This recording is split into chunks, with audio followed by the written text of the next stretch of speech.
There's a lot of talk going about talking about qualifications and then about us hiring him if we are the board. But there's a lot of senators here I wouldn't have on my board because there is no qualifications except your age, and you got to be living in the state and you're a citizen of the United States to be a senator. Other than the fact we got to convince a lot of people to vote for us. And then when we start talking about qualifications, for if you're qualified for it, could the chairman tell me what the qualifications are for the Secretary of Defense? Mr. Chairman, could you tell me what the qualifications are for the Secretary of Defense?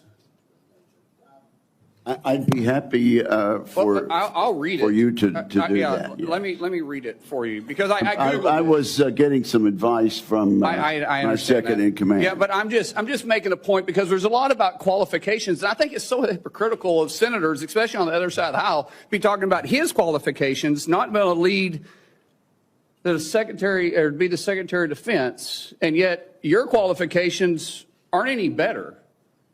You guys aren't any more qualified to be the senator than I'm qualified to be the senator, except we're lucky enough to be here. But let me read you what the qualifications of the Secretary of Defense is, because I Googled it, and went through a lot of different sites, and really it's hard to see. But in general, the U.S. Secretary of Defense position is filled by a civilian. That's it. If you have served in the U.S. Army Forces and have been in the service for, you have to be retired for at least 7 years, and Congress can weigh that. And then there's questions that the senator from Massachusetts brought up about serving on a board inside the military industry, and yet your own secretary that you all voted for, Secretary Austin, we had to vote on a waiver because he stepped off the board of Raytheon. But I guess that's okay because that's a Democrat Secretary of Defense. But we so quickly forget about that. And then Senator Kane, or I guess I better use the senator from Virginia, starts bringing up the fact that what if you showed up drunk to your job? How many senators have showed up drunk to vote at night?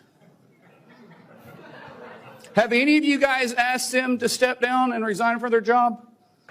And don't tell me you haven't seen it, because I know you have. And then how many senators do you know have got a divorce before cheating on their wives? Did you ask them to step down? No. But it's for show. You guys make sure you make a big show and point out the hypocrisy because a man's made a mistake.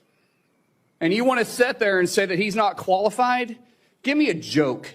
I mean, it is so ridiculous that you guys hold yourself as this higher standard and you forget you got a big plank in your eye. We've all made mistakes. I've made mistakes in general.